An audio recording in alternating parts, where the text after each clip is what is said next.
ಮಹತ್ವದ ಬೆಳವಣಿಗೆಯಲ್ಲಿ ಪರಿಶಿಷ್ಟ ಪಂಗಡದ ಕಲ್ಯಾಣ ಸಮಿತಿ ಸಭೆಯನ್ನ ಕರೆದಿದೆ. ಈ ಮೂಲಕವಾಗಿ ಕುರುಬ ಸಮುದಾಯವನ್ನ ಎಸ್ಟಿಗೆ ಸೇರಿಸ್ತಾರ ಅನ್ನೋ ಚರ್ಚೆ ಆರಂಭವಾಗಿದೆ. ಈ ಬಗ್ಗೆ ಮಾತಾಡಲಿಕ್ಕೆ ಕೆಆರ್ ಕ್ಷೇತ್ರದ ಶಾಸಕ ಶ್ರೀವತ್ಸ ನಮ್ಮ ಜೊತೆಗಿದ್ದಾರೆ. ಸರ್, ಸಾಕಷ್ಟು ಚರ್ಚೆಗಳಾಗ್ತಾ ಇತ್ತು ಈ ಎಸ್ಟಿಗೆ ಕುರುಬ ಸಮುದಾಯವನ್ನ ಸೇರಿಸುವ ವಿಚಾರವಾಗಿ. ಇದೀಗ ಮಹತ್ವದ ಸಭೆಯನ್ನ ಕರೆಯಲಾಗಿದೆ. ಎಲ್ಲೋ ಒಂದ್ ಕಡೆ ಕುರುಬ ಸಮುದಾಯವನ್ನ ಎಸ್ಟಿಗೆ ಸೇರಿಸ್ತಾರ ಅನ್ನೋ ಚರ್ಚೆ ಆರಂಭವಾಗಿದೆ. ಅಲ್ಲ, ಬಹಳ ಇದು ಆತಂಕಕಾರಿ ಬೆಳವಣಿಗೆನೆ. ಈಗಾಗಲೇ ಕುರುಬ ಸಮುದಾಯವನ್ನು BCA ಬ್ಯಾಕ್ವರ್ಡ್ ಕ್ಲಾಸಲ್ಲಿ ಈಗಾಗಲೇ ಇದ್ದಾರೆ. ಆದರೆ ಇದನ್ನು ಎಷ್ಟಿಗೆ ಸೇರ್ಪಡೆ ಮಾಡ್ತಾರೆ ಅಂತ ಆದರೆ ಇದರಿಂದ ಇರುವ ಹುನ್ನಾರವನ್ನು ಗಮನಿಸಬೇಕು. ಯಾರಿಗೆ ಅನ್ಯಾಯ ಆಗುತ್ತೆ? ಎಷ್ಟಿ ಜನಾಂಗಕ್ಕೆ ಅನ್ಯಾಯ ಆಗುತ್ತಲ್ಲ. ಈಗ ನಮ್ಮ ಜಿಲ್ಲೆಯಲ್ಲೇ ತೆಗೆದುಕೊಳ್ಳಿ, ಇರುವ ಒಂದು ಎಷ್ಟಿ ರಿಸರ್ವ್ ಕಾನ್ಸ್ಟಿಟ್ಯೂನ್ಸಿ HD ಕೋಟೆ. ಆ ಜಾಗದಲ್ಲಿ ನೀವು ಎಷ್ಟಿ ಒಳಗೆ ಇವ್ರನ್ನ ತೊಗೊಂಬಂದು ರಾಜಕೀಯವಾಗಿ ಇವ್ರಿಗೆ ಸ್ಥಾನಮಾನ ಕೊಡ್ತೀನಿ ಅಂದರೆ ಏನಾದ್ರು ಯತೀಂದ್ರ ಅವ್ರನ್ನ ತೊಗೊಂಬಂದು ಕೋಟೆಲ್ಲಿ ನಿಲ್ಲಿಸ್ತಾರ ಅನ್ನೋ ಭಯ ಬಂದ್ಬಿಟ್ಟಿದೆ.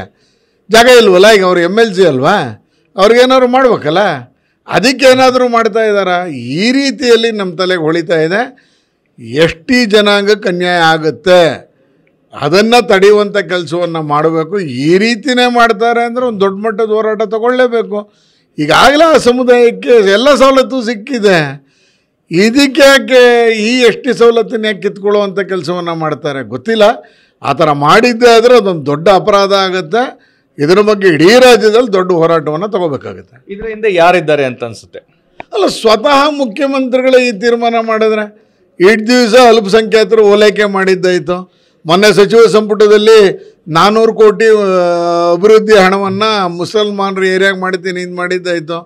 ಈಗೇನಾದರೂ ಸ್ವಜನದ ಪ್ರೇಮ ಬಂದ್ಬಿಟ್ಟಿದೆಯಾ, ಧೃತರಾಷ್ಟ್ರ ಪ್ರೇಮ ಏನಾದ್ರು ಬಂದ್ಬಿಟ್ಟಿದೆಯಾ ಅಂತ ಭಯ ಆಗ್ತಾ ಇದೆ.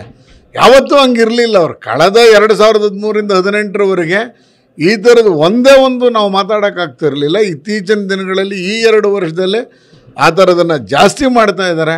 ನನಗೆಲ್ಲೋ ಸಿದ್ದರಾಮಯ್ಯನವರು ಹಳಿ ತಪ್ತಾ ಇದ್ದಾರಾ ಅನ್ನುವಷ್ಟು ಆತಂಕ ಎದುರಾಗಿದೆ.